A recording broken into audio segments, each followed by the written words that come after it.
Hey guys, my name's Joe and this is Not So Average Joe. Finally, the day's come where I'm going to let you know my top 40 favourite films of 2018.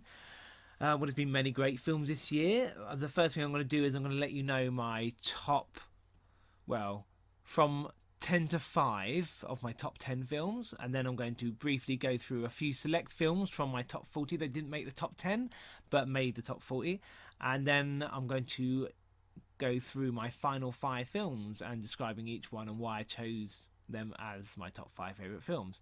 So I think we should get started. Well, before I get started, I just want to let you know that there are films that I haven't watched. I haven't included them in the list, and many of the films that I haven't watched, some of them I would expect that will probably make my top 20 after I watch them, but I can't include them in the list because I haven't seen them. Those include films such as Phantom Thread, Sorry to Bother You. There are many other films. The House that Jack Built, Loveless. I really wanted to see and I missed, unfortunately. It's a Russian foreign language film, but by the same person who directed Leviathan, which was an incredible film. So yeah, there's many films that I didn't get to see. They can't be included in the list, and also films that may be out in America but aren't out in the UK yet. I can't include in the list either.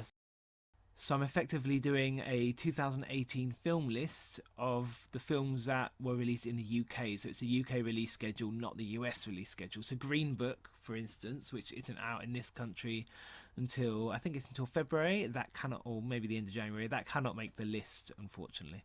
So my number 10 film this year is an animated one. It's Isle of Dogs.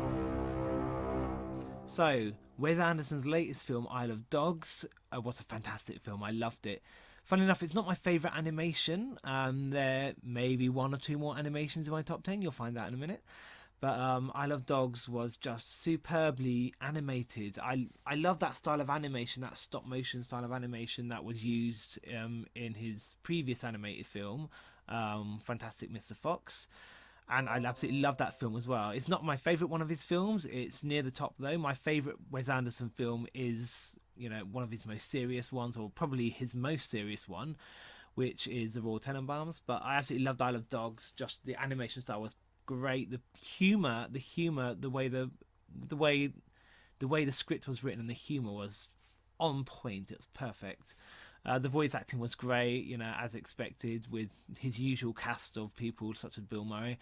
But it worked really well, the humour, but also there is a serious nature to the film, animal experimentation, and there's, serious subject in there, but the use of humour is done so well, and obviously it's still got Wes Anderson's quirkiness to it, such as the way the cameras use, the angles, the zooms, all of that.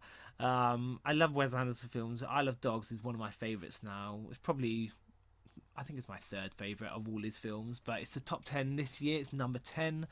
It was a fantastic film, and if you haven't seen it, go see it. I mean, behind me, I don't know if you can see, maybe you can see in my camera, I'm not sure. Anyway, behind me you can see that I've got some postcards of the Isle of Dogs, and yeah, every individual character was so well made, and they had their own individual personality. Each dog was different personality wise, the way it looked, the way it acted. It's not like a copy and paste type animation. A lot of love was put into this, and that's why it's my number 10. So next film is my number 9 film. My number 9 film of 2018 is Leave No Trace. So, Leave No Trace. It is a beautiful film. It's about a man he used to be in the army, I think, or he used to be ex-forces. I think due to post-traumatic stress disorder, he ended up getting away from that life, and getting away from all life. He wanted to be alone, and he ended up moving into the forest and living off the wild with his daughter. And both him and his daughter have been living off the grid, so to speak, for quite a long time, and they love it there. They want to stay there. Unfortunately, the way society works nowadays is you're punished for taking your children out of school. You're punished even if they are taught more about the world, more about life than they would ever get taught at school, more about geography, more about how to survive in the harshest of conditions. You don't learn that at school, and that's important to learn. But society will frown upon someone who takes a child out of school and someone who decides to live in the woods, and they'll think, oh, it's against the child's best interest, it's not good for their welfare. And so they ended up getting kicked out of the forest, so to speak, and get moved into this, I don't know, it's almost like this assisted living place to get them back into the modern world, for the father to get a job, for the daughter to go to school and to have a normal life. But as you can expect, it led to a lot of disappointment. It's not where they were happy. They didn't want to be there. Social services were constantly in contact with them, getting in touch, and there were some threats. If you don't continue with the way we want you to live your life, then we're going to end up taking your daughter away, effectively. And it was, heartwarming and a heartbreaking film, and it's just so beautifully shot, and it was really well acted. It was a great film. And I just, the cinematography I loved, and I love the bleakness of it, but also the hopefulness of it. And in the end, well, I don't really want to give the film away for those who haven't seen it, so I'm not going to say what the end's like. But all I would say is that it's heartwarming, it's bleak, it's beautiful, and it's my number 9. And I'd recommend to go see it now if you haven't seen it already. Okay, so my number 8 film of 2018 is Utoya, July 22nd. Utoya, July 22nd is a factual film. It's based on the factual events of the Utoya summer camp massacre, which happened in 2011 on July the 22nd. And it's where a man called Anders Breivik went onto an island and shot dead 77 people, majority of them children, that are currently in a labour camp. So it's like a summer camp for the summer. And he was a far-right terrorist, and he didn't believe in the views of that Labour Party movement, so he decided to just go there and massacre loads of school children who were on a trip away from home, effectively a little holiday.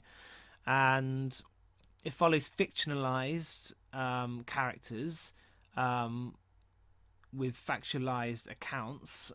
So I think it's following some real life accounts of what had happened, but using fictional characters. And showed effectively as almost like a battle royale scenario. It filmed almost what looked like in one take, the children trying to escape, focusing on one main character but with many other side characters. The entire cast are basically children, and they are trying to escape the island, and it shows their attempts to get out of this hell that they're going through right there. The entire running length of the film coincides with the entire length of the event that actually took place, so it has a whole new real life dimension to the situation that occurred. The story itself is devastating. I mean, I watched it on the news when the original attack happened, and to actually see it on the screen and to witness the deaths of children and to know that some human being could do this to them, it's an emotional journey, and it's devastating. But it's just so beautifully well done, so subtle. It doesn't show too much. It's not too graphic, but it's more there, really. I see it more as an education of a film. The film was just so affecting, and it really did affect me, and it was beautiful, and it's an emotional film, and it's just something. It's a film that everyone needs to see, and I'd recommend seeing it on the big screen. I don't think it's possible anymore, but go watch it. It's something that shouldn't be missed. It's one of the more important films of this year. Terrorism comes in all forms, and it should be stopped. This film was just a true testament to the will of the students that were on the island, and their bravery and their attempts to escape the island will go down in history. And the ending is so heart-wrenching. It tugs on your heartstrings. The film really, what it really does well is brings about that sense of panic, that sense of fear, that sense of chaos, and it really displays that effectively, to the point where it feels like you're within the film, within the situation, and it's not somewhere you want to be. and it's not somewhere anyone wants to be. I mean, the acting was superb considering it was like a one-take film, or at least I'm not sure if it was a one-take film or it felt like a one-take film. Either way, it was just unrelentless and non-stop, and it's an important film and everyone must see it, so go see this film if you haven't already. So my film at number 7 is Spider-Man Into the Multiverse.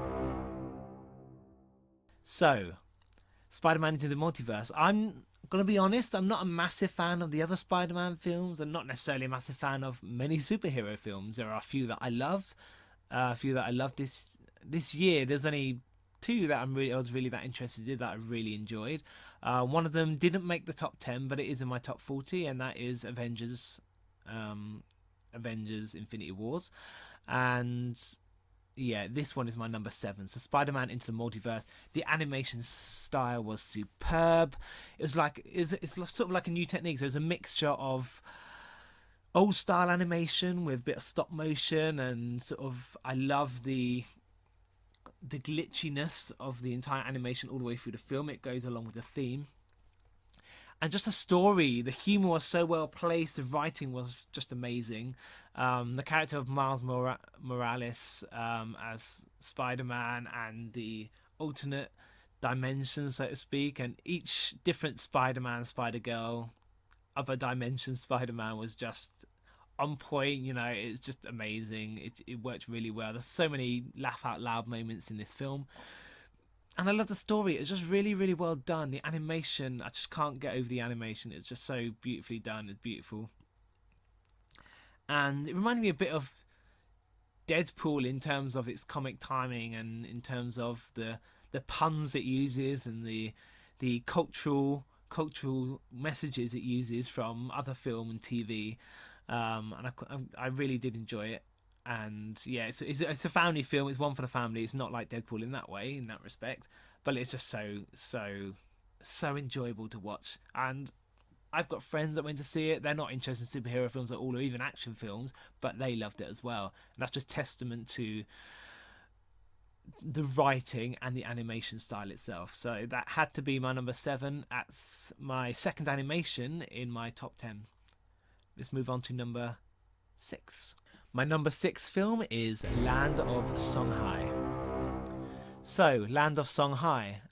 What can I say about this? So, I saw this film during the Korean Film Festival in London, and it is obviously a Korean film, Korean language film. So, it's my second foreign language film of the year, of 2018, in my top 10. What can I say about this film? So, it's shot entirely in black and white, beautifully, pristine black and white. I mean, it was beautiful. The cinematography was superb, and for a black and white film, the cinematography for me has to be superb, because it lacks in color.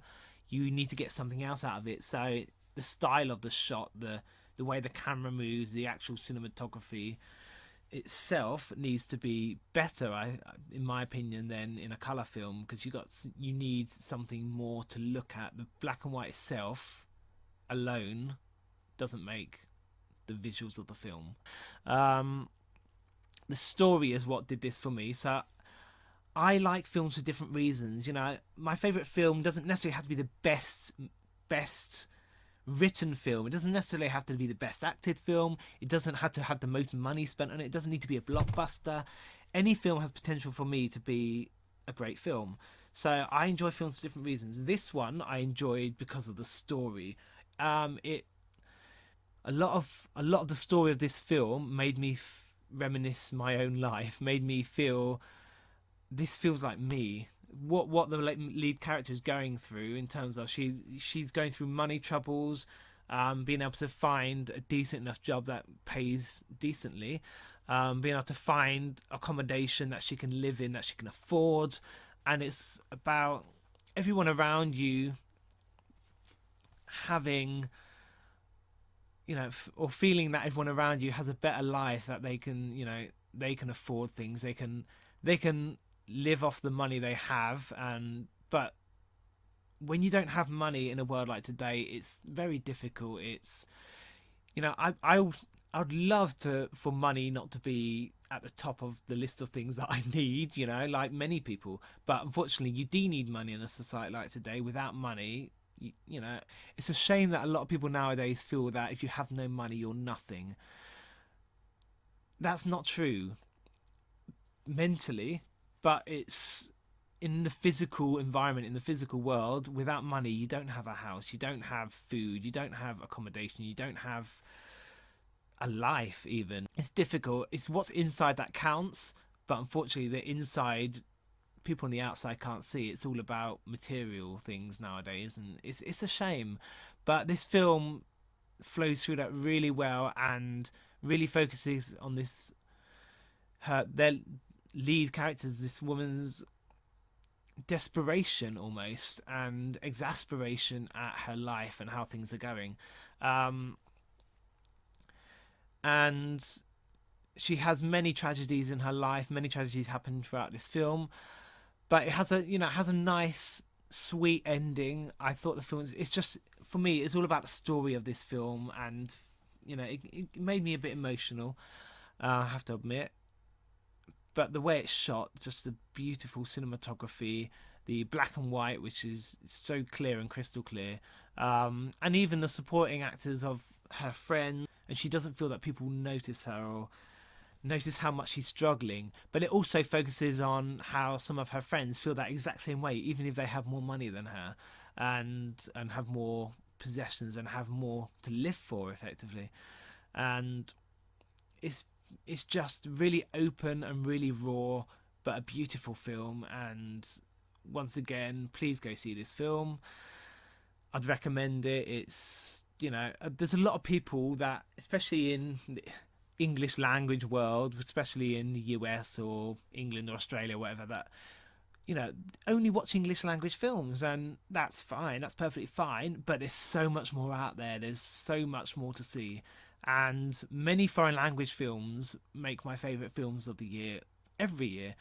I would recommend for people to get out there more and to watch more films, foreign language films, documentaries, independent films, short films, and big blockbusters, because you'll be surprised, you'll be pleasantly surprised by what you find. So let's take a break now and go through a few select films of my top 40. My top 40 list will be at the end of this video when I announce my number one film. However, I'm just going to select a few from that list that I'd like to just briefly describe and let you know about the film and why they're in my top 40 list. So I'll start with my number 13 film, which is Tully. So Charlize Theron was absolutely gripping in this film.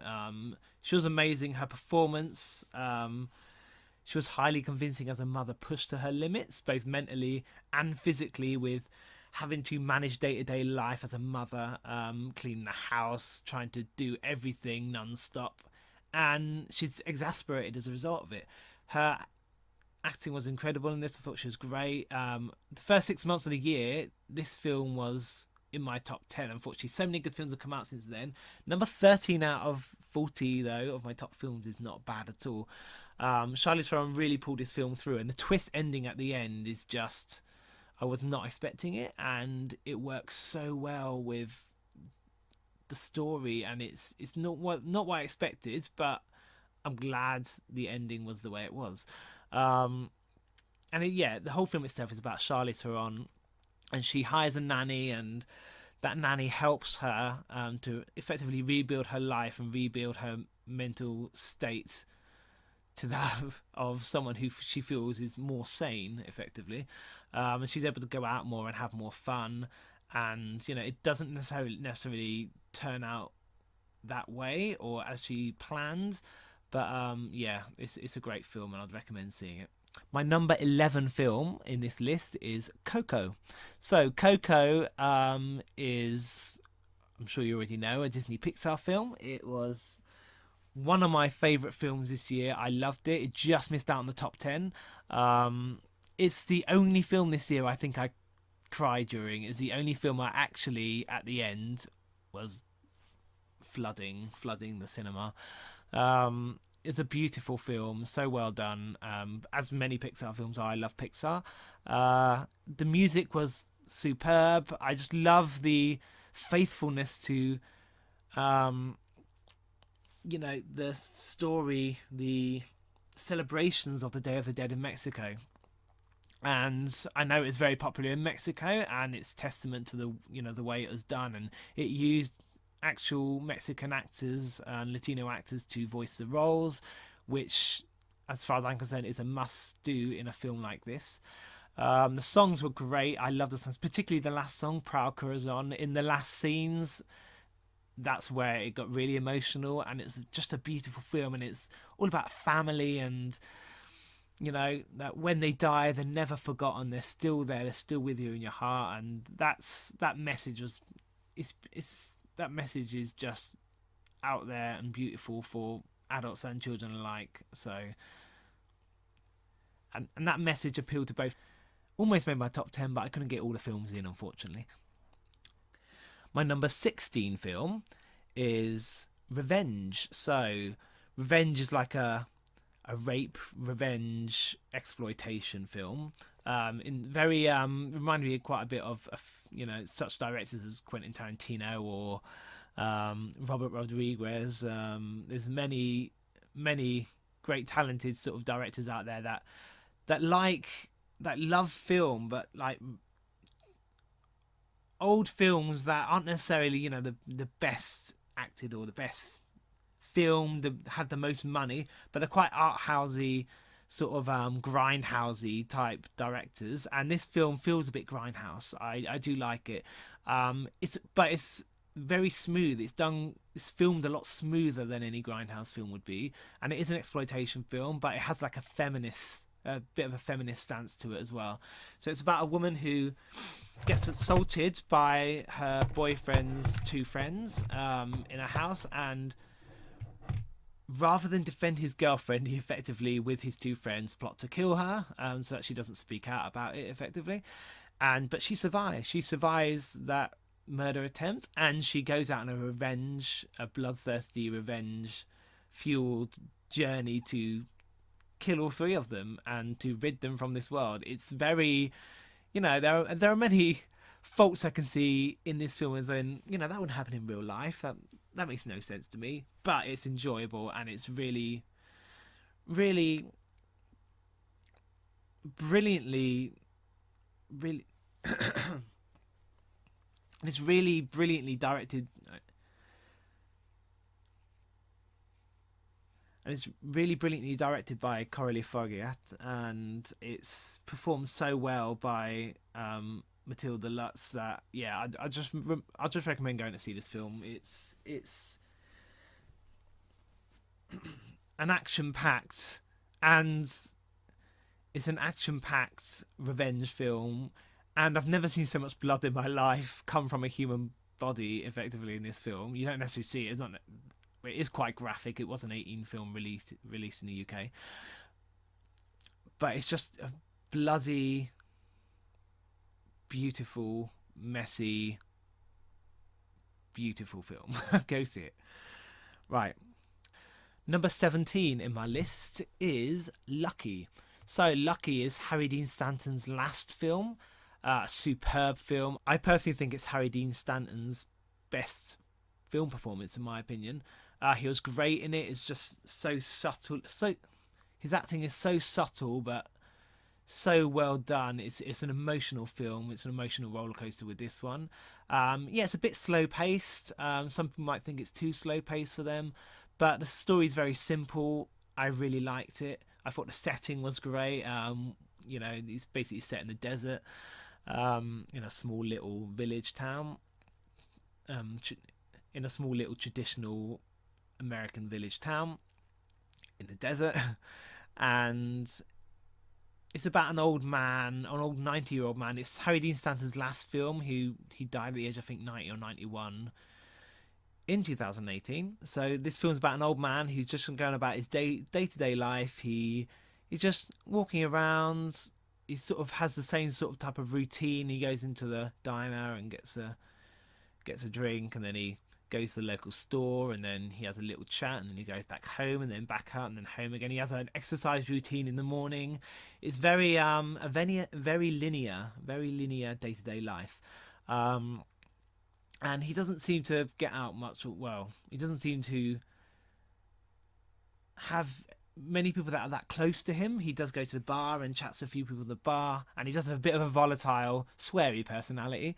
Um, but yeah, it's just so well acted, and towards the end, he starts meeting people, and he gets invited to a party, and he sings. He sings, in the Spanish language, surprising everyone that he can actually speak Spanish, let alone sing it. I know in real life he is a very good singer. He was a very good singer, and yeah, it's a great ending film for such a great actor. It's a great film to depart on, and yeah, go see Lucky. Lucky is a great independent film, low budget.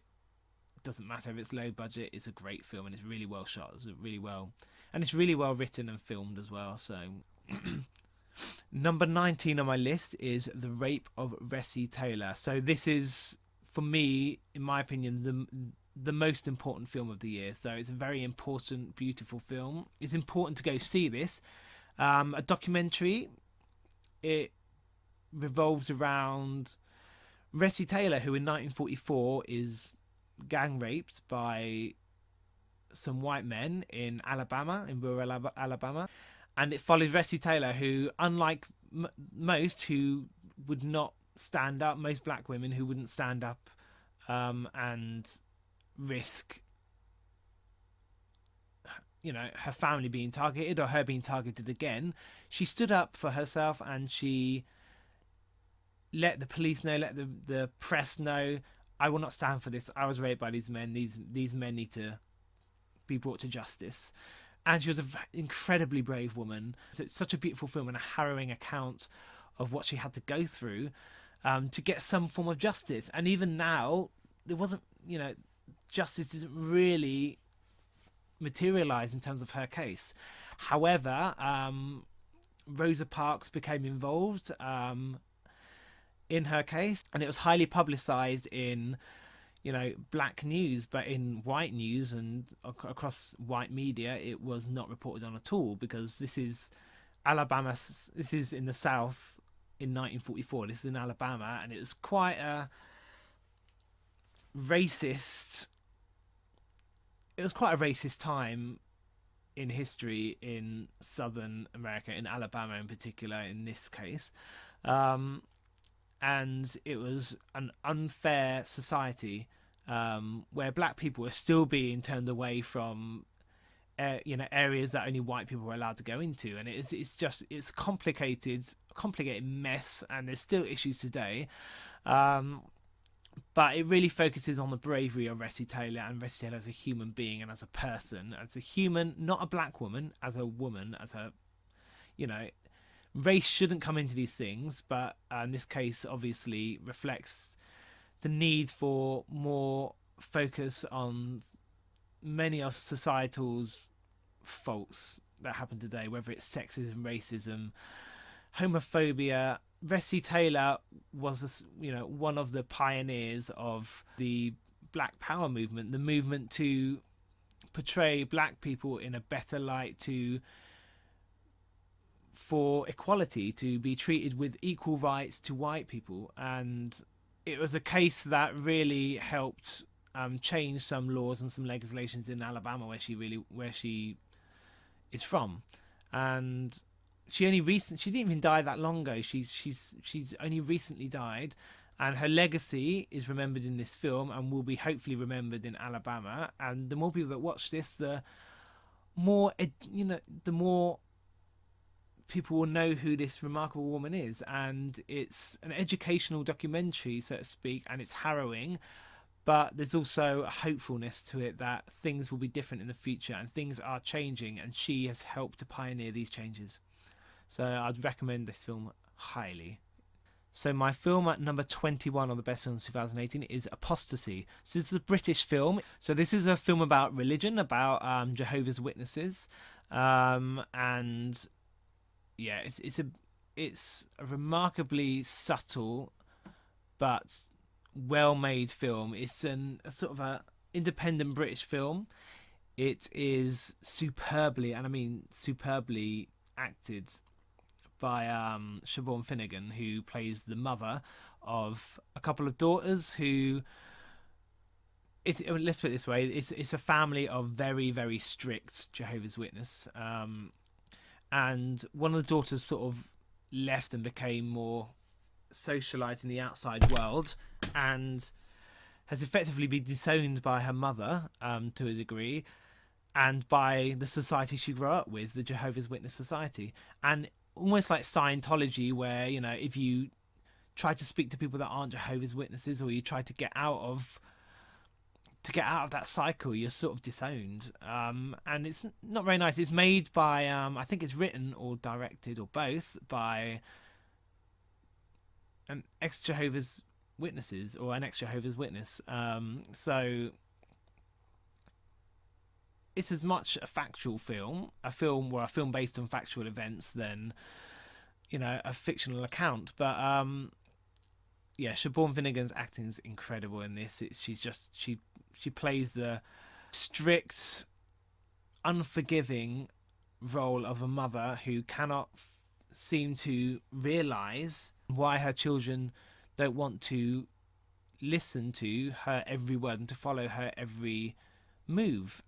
She's very controlling, but also she seems very confused and conflicted. And towards the end, she starts saying, you know, why can't I see my daughter? Why won't you let me see my daughter? Just because she's left the program, just because she's left Jehovah's Witnesses, doesn't mean that I shouldn't be able to speak to her. Why are you preventing me from speaking to her? But she risks, by doing this, by speaking out, to be disowned herself. And Jehovah's Witnesses is all she's ever known. So it's quite a heart-rending film, and she playing a conflicted character as that is just remarkable. And it's just, yeah, very slow paced, very well filmed, and just a beautiful film. But it's another one that's sort of I would say it's less emotionally heart tugging and more it in a way it made me sort of angry and frustrated, because being in a situation like, if I was ever in a situation like that myself, I don't know what I would do, and it probably would make me a bit insane as well. It's just a very good film, and I'd recommend seeing this. My film at number 23 is a horror film. I love my horrors. This one is called Possum. So Possum, unsettling, unrelentless, terrifying, really stunningly acted by Sean Harris, as a man who used to had the job as a puppeteer, and he has this weird puppet called Possum, and it's really a poetic film, and some of the things that are said and some of the way it's filmed is very poetic.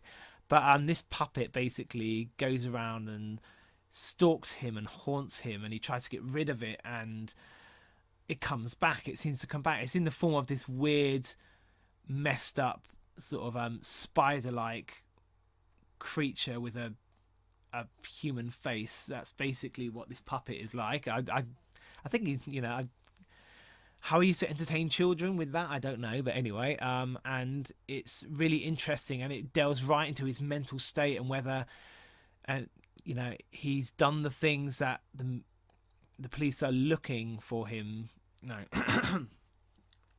And it follows him leaving a train and going to the house of a family friend that used to know his parents and him as a child, and a child goes missing that he briefly saw on the train, and he doesn't know whether, he starts to think, could I possibly be the one that did it? Could I have killed him? But at the same time he's thinking, no, Possum did it, the puppet did it, and the puppet's stalking him, and he thinks the puppet might have had something to do with it, and he tries to get rid of the puppet. He can't get rid of the puppet. It keeps materializing. He can burn it. He can throw it in a pond. It will make its way back. He can't get rid of this, and his mental state becomes more and more unstable as the police are looking for him. And he starts to think, maybe all the places I've thrown away the puppet, maybe that's possibly where I dispose of the body, or that's what I perceived from it. But it's very, very interesting, very psychological. The music is intense. The sound music is beautiful. And it's terrifying. It's just terrifying in its visuals. Its subtleness is what's terrifying about it. It's another one to see, and the twist ending was just amazing. I wasn't expecting the twist ending, but it worked really well, and I did like that aspect to it.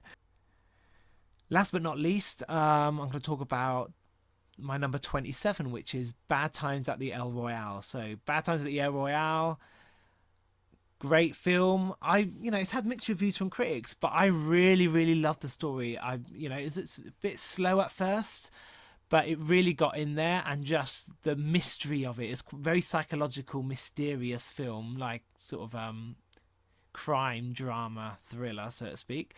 Cynthia Erivo was amazing. She's nominated in the BAFTAs this year, the BAFTA Awards for Most Promising Newcomer, and she should win, in my opinion, from all of them that are nominated. And Cynthia Erivo in this was incredible. Her emotional range, and she sung in this film as well. She's a great singer. I think she was the best part of this film, the best actor in this film.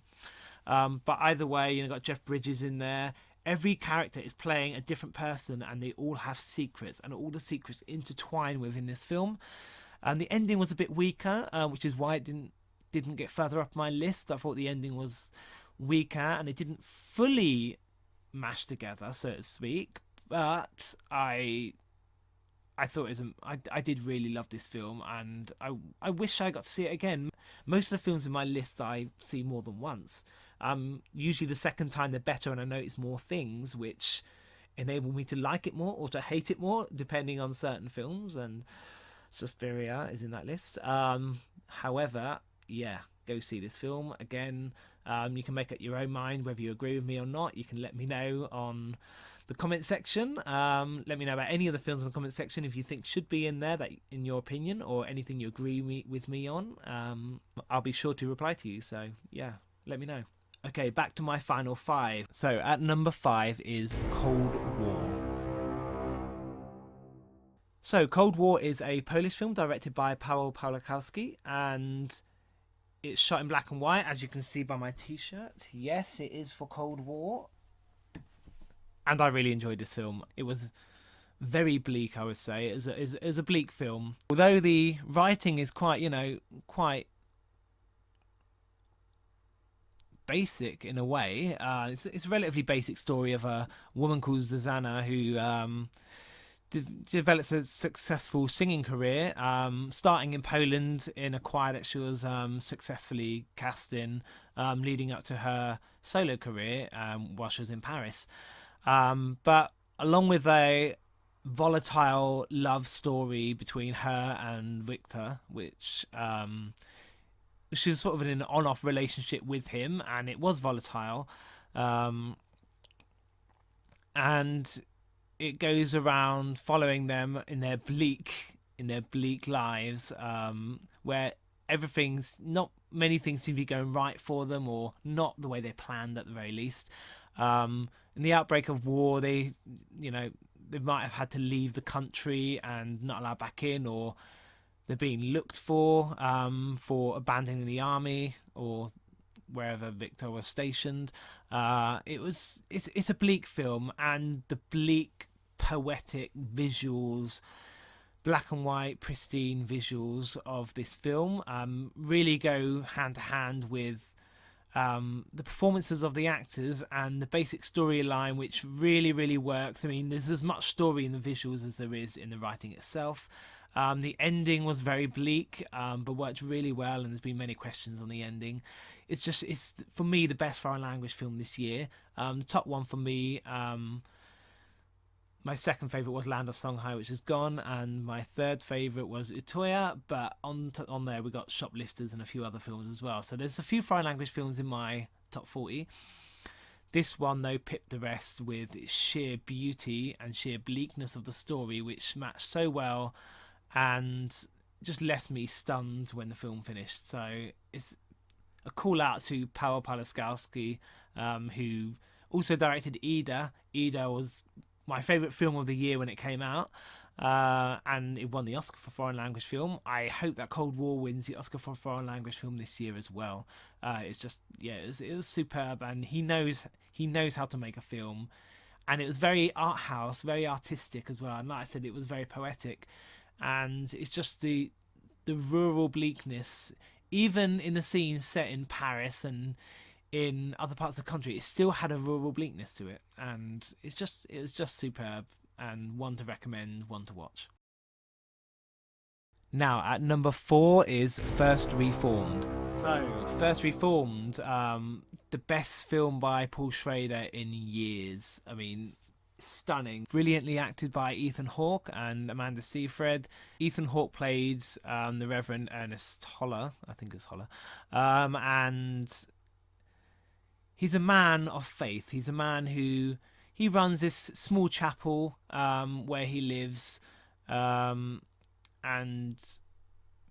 it's also a man that is starting to question his beliefs and starting to question why is he a Christian and if he's doing the right things. So the Reverend goes round to a parishioner's house. She knows him, and she asked him to speak to her husband, who has a lot of sort of very extreme views about how the world is run and about the environment, and how, you know, big corporations are profiting from the environment and causing extinctions, you know, global warming, deforestation, and it's all about money. It's all about global business, and he's very political in that sense, and he's worried that he's about to do something he really shouldn't. And he speaks to Reverend, and he basically needs help. After that talk, the man kills himself, and the Reverend's left thinking, is this man right? Is what I'm doing right? Is what I'm telling people actually helping them, or is it making things worse? And he ends up finding out that, you know, the church that he runs, which is part of like a bigger group of churches, effectively funded by a different group of churches, a bigger group. I've forgotten what it's called, but it's like the cooperative group. It's a group of churches with individual churches run by individual reverends. But anyway, that is funded by a corporation, a big global corporation that is polluting the environment, that is doing a lot of bad things. And he thinks, well, is this what God would have wanted? Is this what my life has become? I'm effectively working for the Lord, but I'm helping him to destroy what the Lord made, the environment. The visuals of this film were incredible. The way it's shot in that smaller screen, and just the beauty. Ethan Hawke was amazing. His acting was just so intelligently done, and the way he portrayed someone who was really conflicted with his thoughts and with what he thinks he should be and who he thinks he is. He ends up becoming more and more aggressive, more and more volatile, and more of an extremist himself in his views, and he starts to believe that he needs to destroy this group. He needs to destroy this corporation that caused this man to die, to kill himself, and that caused this, causes so much environmental damage to God's earth. And he starts to develop more and more extreme views, which puts a lot of stress under him and the church, and starts to affect his sanity, and the way he goes about his daily life and the way he runs his church. It was just so affecting. The ending for me made me so tense, made me freeze on the spot. I was so transfixed in the screen with the ending. It made me short of breath. It was very poetic and very beautiful and very devastating, and it's just, it made me question a lot of things watching this. It made me question a lot of things myself while I was sitting there in the theatre watching it. And for a film to be able to do that, for me to be able to question my life choices and my faith almost, it has to be a stunning film to be able to do that.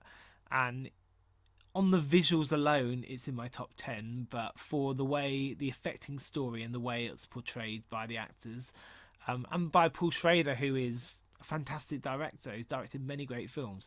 It had to have been in my top 10, and it made my number 4. So that's that. On to my next choice. Number 3, The Breadwinner. So The Breadwinner is my final animation of my top 10 films. So I've got 3 animations this year. That's quite a surprise for me, actually. I didn't think I'd have 3 animations in my top 10, but I do. The Breadwinner is the most vague of my 3 top 10 choices. I mean, everyone knows Coco, I presume, and Disney Pixar, and Spider-Man in the Multiverse. Everyone knows Spider-Man. But The Breadwinner is a more independent animation. It's the same animators that made Song of the Sea and The Story of Kells, or The Secret of Kells. And like with them films, it has a big emotional punch to it. So The Breadwinner followed a girl called Pavana, who lives in Kabul in Afghanistan. And it's a very political film. As much as it's an animation that's suitable for children, it's very much suited to adults as well. But it's about this girl who, with her family, I mean, the family are quite poor, but they get by. Her dad, unfortunately, is an amputee, so he can't do much work. But it starts with them being in the marketplace. He's trying to sell a few of his wares, a few items to get some more money. You effectively have the religious police walking past, that any girl that's seen with a bit of hair out of her hijab or headscarf, they will question it, and they will question the father. It's in a place where a woman has to be with a man. It's very, very strictly religious when it comes to what women can and can't do, a bit like in Saudi Arabian society as well. So you'll have women have to be walking around with a man, they can't go out by themselves. At some point in the film, the father is taken to prison, and unfortunately the only people in the family now, other than a young child who's a boy, is a girl, this girl, Pavana, her sister and her mother. None of them can leave the house by themselves, but they're running out of food. They're starting to starve to death, and they need to eat. So in order to be able to do that, the girl decides she's going to cut off her hair and pretend to be a boy, and go out and beg for food, maybe to get a job, to find any means of being able to support her own family until they can get their father back, if they get their father back. And it's a very emotional journey that follows this girl. At the same time, she's very imaginative, and she is a great artist, and she loves to read, and she loves to make up stories. Her father used to teach her stories and used to tell her things. And it also follows, her living in her own fantasy world, and destroying this elephant demon, and collecting some items to help her along her quest, to help her along her way. But at the same time, really bluntly putting in the political nature of the real situation that she's in, the real social situation she's in.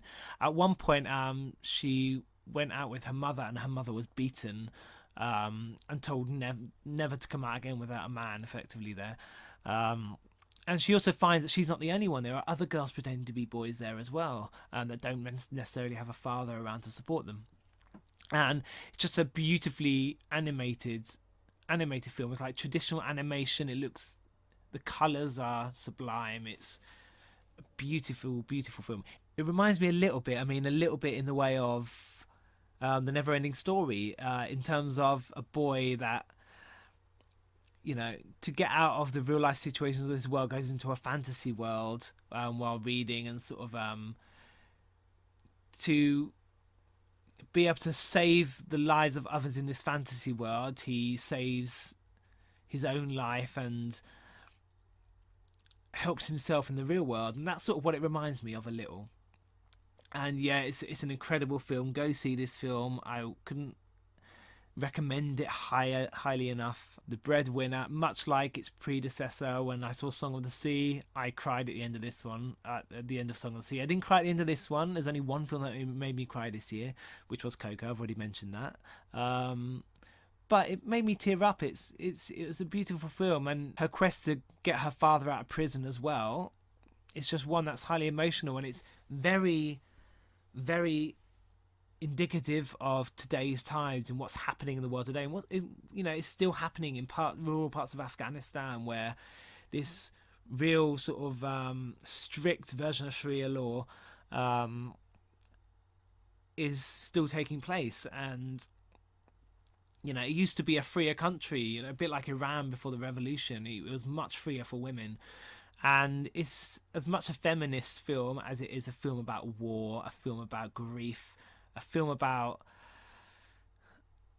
love, and a film about loss, and a film about hope. And yeah, it's something that for me is important for a film of this kind to portray, especially a film that children might go to and parents might bring their children to. It's good for children to learn about these things and not just see animations about unicorns and things that don't exist. Education has to be there as well, and it's definitely an educative film, and I'd recommend it. Number 2, Hereditary. So here it is, my number 1 for so long, and it got picked up the post near the end of the year. Hereditary is my number 2. Toni Collette. Enough said. That's all I can say really for that one. Toni Collette, who has been snubbed at the Golden Globes. Oh, no, I can't. I just want to die. I hope she's nominated for a BAFTA. Because nobody admits anything they've done. She should be nominated for an Oscar. She should win the Oscar. What's going on? In my opinion, Toni Collette's best performance, in my opinion, by far. She was amazing in this. To play a mother at the edge of her tether. This film is a startling horror film.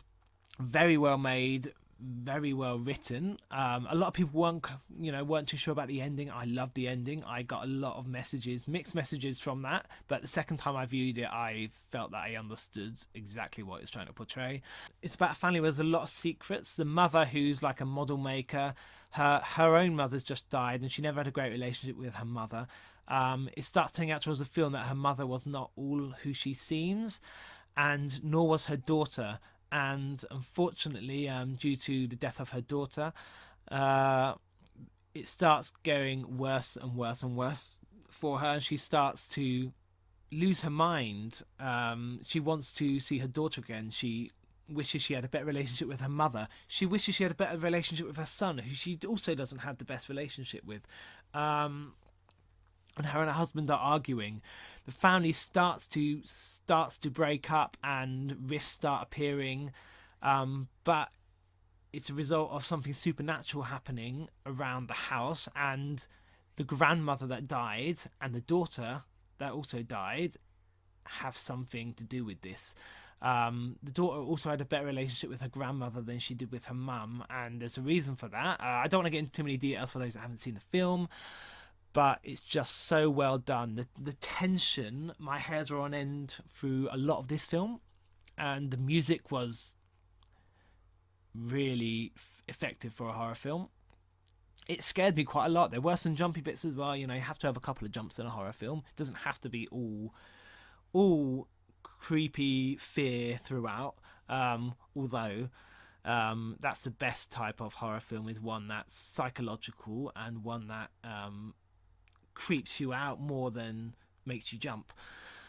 I like the ending. I thought the ending almost was indicative of Satan's version of the Nativity, in like a little shack with the Jesus on a cross almost, instead of Jesus as a baby. And I got a lot of things from the ending that I really enjoyed, and it's about demonic activity and about family breakup as much as it's about anything else. So it's just so incredibly acted, especially by Toni Collette. And there's just so much foreshadowing in this film as well, but it's done in a way where you don't notice until afterwards when you watch it again, like what they were trying to tell me all along what's happening, but you don't necessarily get it straight away. I really enjoyed Hereditary. I thought it was the horror film of the year. It's one of the films of the year, and like I said, it's my second favourite. And it needs more award nominations. The fact that it seems to be being snubbed at the moment, it's more indicative of the type of society we live in now, where the horror films are almost not considered as worthy of top awards, and it's all about dramas, and It really isn't. At the end of the day, movie craft is about any type of film or movie of any genre can be, a cult film. The fans can love it, the critics can love it. Anyone can make a film of any genre that can be incredible, whether written, whether filmed, whether acted, doesn't matter. So I think every film should really be on the same level pegging here at the end of the day. A drama film can be rubbish but still be considered more worthy of an award than an incredibly unique horror film, which is sort of where we're getting into for the next film that's on my list. I don't know if you can guess it already. I like horror, and I like sort of blood and gore. I also like B movies and a bit of enjoyability to a film as well. So if we go straight to number one, then my number one film of 2018 is Mandy. So Mandy. So I've already brought it up before, but it doesn't have to be the best made film as such or the best acted film as such. It could be a film that I enjoy more than any other, and this time around it's Mandy. Although, having said that, the acting was incredible in my opinion for the villain of this film, the main villain of this film, the leader of the cult. I saw this film as a cross between what did I say this film was a cross between the Texas Chainsaw Massacre and The Wicker Man, even. But not the Nicolas Cage remake of The Wicker Man, and that was pretty rubbish. And I think Nicolas Cage has made up for that version of The Wicker Man for his new sort of cult classic film, which will be a cult classic in the future, I guarantee it. It's about Nicolas Cage and his wife. I'm just gonna call him Nicolas Cage because he's Nicolas Cage. Forget the character. So Nicolas Cage and his wife, Mandy, who live together in, they live in a rural area. They've got their own house that looks like it's been made out of scraps of wood and glass, but it looks amazing. And they're together. They're both fans of metal music and rock music, and you've got like the t-shirts, like the Iron Maiden t-shirts and all of that going on. And one thing to say though, the music in this film is incredible. Johan Johansson, who was one of my favourite film composers ever since I heard his music for the first time when I was watching Arrival. I thought I was speechless. It was incredible. This music, bear in mind, he did this soundtrack, he did this score before he died. Unfortunately, he died quite young, and it was like 3 years ago. But for me, this score should win all the awards. It's my favourite score of the year of any film. It's favourite music of the year of any film, and it works so well with the theming of the film, the sort of the brutalness of the film. It works very well with sort of the metal sounds of the film, the music and the metal grinding and the blood and gore, and it was very heavy metal for much of the film. The first like half an hour is a bit slower, but you can see they're obviously fans of that type of music. And then this cult religion, Christian religion of some sort, comes along, and the leader takes a shine to Mandy and he kidnaps her. And Nicolas Cage ends up going on a rampage and avenging her kidnap by killing every single member of the cult in various different B-movie type ways. And Nicolas Cage, to avenge his wife's kidnapping, goes out to destroy and kill every single member of the cult. And these cult members summon demons as well, like demons that are made out of metal. They have like a metal penis and everything like that, like blades, and yeah, it's weird. But and they're on motorbikes. Anyway, I can't explain the film fully for you to fully understand it, but go and watch it. But yeah, he kills them in a variety of different ways, whether it's chopping heads off, whether it's chainsawing someone in half, whether it's cutting out their throat, but there's so much comic humour in there, dark humour, particularly around Nicolas Cage with some of the things he does, high on LCD as the cult are, like high on drugs, and as Nicolas Cage is as well at certain points of the film. Some of the lines are brilliant, you know, like an arrow, a bolt that cuts through bone like a fat kid through cake. I mean, beautiful beautiful lines like that, you know, they're just perfect. The audience was up in raptures, were laughing hysterically when I was watching it. I saw this film 4 times in the cinema and I loved it every time. I laughed out loud every time. It's going to be a cult classic in the future, and I think it was the first film to sell out during the London Film Festival when it was on there, or one of the first to sell out. It was high demand. It was in very high demand. Nicolas Cage has made up for the many pieces of crap that he's made in the past, in the recent past. This film was just so beautifully shot. The animated sequences in there, yes, there were animated sequences, and as short as they were, they really added to the film for me. They were beautiful. The film was like in a mix of fantasy and realism. It showed that Mandy was a bit of an artist. She liked drawing pictures. She liked reading books, fantasy books. And effectively, after her kidnapping, her fantasy world sort of came a bit to life in the real world, where the sky has like planets like floating around and then whatever. The colours, the saturation, you know, at parts the screen was just entirely, you know, red throughout parts of the film. The music was great. Like I said, the cult leader was amazing. I'm not going through names right now because I can't remember them, but he was incredible. And it's just everything I would want from a film that would make a film enjoyable to watch. And although the subject matter, like murder and death, isn't necessarily an enjoyable subject,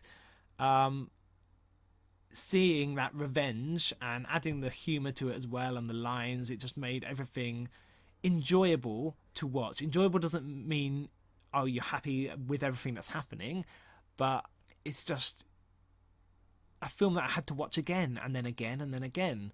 And that's what a cult film does, you know. If you see E.T., you sort of want to watch E.T. again. And if you see The Goonies, like, give me The Goonies again. It's the same for any cult film. A cult film is a cult film because it's watchable. It's so watchable and so memorable. And that's what I get from Mandy. It's very watchable, and you remember the lines. You remember scenes that happened and that shocked you, that surprised you, that made you laugh. And that's why it's my #1 film of 2018. Okay, so thank you for watching. I'm going to leave with you my list of my full top 40 list of films of the year. Any questions you have about them, or if you agree with any of them, if you disagree, if there's anything you should be on there, write in the comments below. I'll let you know. I'll chat to you. We'll discuss what you think. Thank you for watching again. Make sure you like and subscribe. The more subscribers I get, the more content I can make. I write film reviews, I play games, I do live reactions to gaming and TV shows and trailers, so make sure you come back and catch up with those. Thank you for watching this video. Make sure you watch the films if you haven't seen them already on my list. It's definitely recommended. Make sure you do that. Thank you for watching, and I'll see you next time.